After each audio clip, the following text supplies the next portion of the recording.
Are you ready to get real with all those feels that come from having a spinal deformity? Well, then keep watching, because in this video, I'm going to open up about my experience with emotional turmoil, from long before I got diagnosed with Scheuermann's kyphosis to after I had my spinal fusion.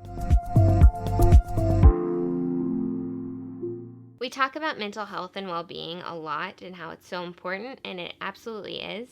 But I feel like we don't really talk about those things in regard to having a spinal deformity or a physical disability like we should. These are a huge side effect of having a disease like this, and we're kind of just expected to accept that we have something different about us and then move on and realize that we're different and be okay about it. And while there's some truth in that we need to accept something about ourselves that we can't change, I don't think that we should have to cram our feelings down, because that really just leads to issues down the line that could really be prevented if we can be open with each other. So because of that, I really just want to open up about what I've been through with my Scheuermann's kyphosis and scoliosis. But to do that, we have to go back 20 years to when I was 12 years old. And that was really when everything started to really show. You could see that I had something going on with my body. Well, I couldn't actually see it because I just thought that I was standing up straight. I had no idea until I actually saw pictures later on that were kind of taken from the side. Before that, I just knew that there was something kind of wrong with me, because my mom, she would tell me to stand up straight all the time. But I kind of just thought that that was normal and normal for a kid to go through. So I didn't really have any idea until I started seeing pictures of myself. And at this point, I started to really feel disgusted and like a freak, and like I was just so different because I had never seen anyone else like me. But I always had hope, and I was kind of like that definition of insanity. Not the real definition, but that definition where you keep doing the same thing over and over and expecting a different outcome. I was always so sure that I was standing up straight, and I was like, okay, I'm gonna get my picture taken and I'm going to look like I'm standing up straight this next time. I would stand up straight, and then I would see the picture and I was not standing up straight.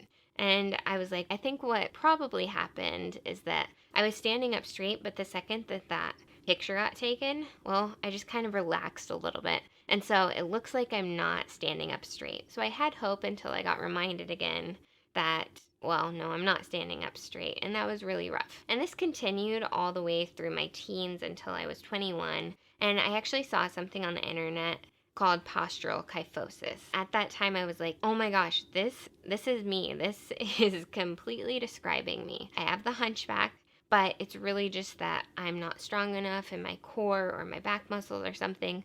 But I can fix this through exercise and stretching. And so I got really excited, and I actually went to see a surgeon because of it. I was so hopeful that all I was going to have to do was either do exercise and stretching or get braced for a while. Then everything would be great, and I would be living up to my dreams of having great posture. I go to the doctor, he does an exam, and he takes x-rays, and he diagnoses me with Scheuermann's kyphosis. I was so devastated at that point, because up until then, I really felt like there is a chance that I could fix everything by just doing a little bit of extra work, and I had no idea that it was actually part of my spine that was just deformed. It always felt like I was standing up straight, and that's something that I think is important to remember if you are watching this and you don't have a spinal deformity, that is normal to us. And so at least for me, I can't speak for everyone, but at least for me, it felt normal and like I was standing up straight. This was a huge shock to my system,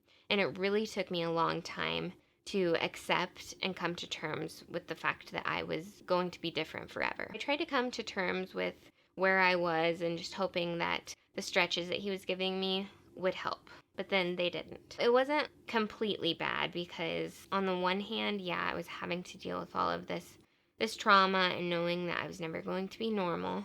But then on the other hand, I also found out that it wasn't my fault.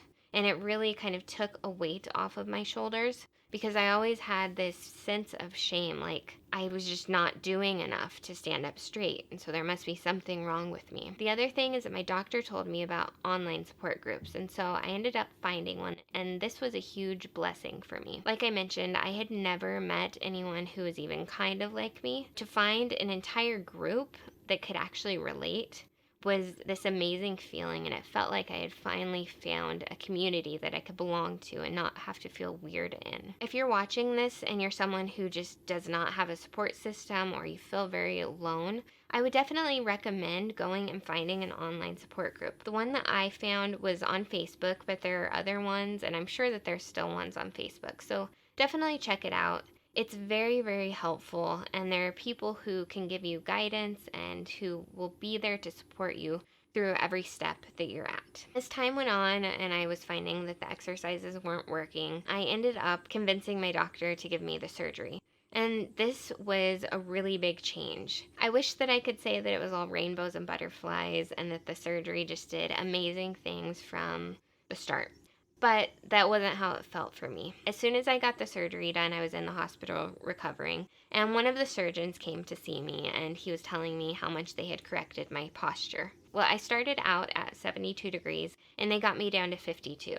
And looking back, that's still very amazing. But I had my hopes set on getting down to under 40. So I was just really, really upset because I had just gone through this major invasive surgery and it hadn't even solved all of my problems. Later on, I saw pictures of myself, and so I was able to see that, okay, it's not bad, I look fine.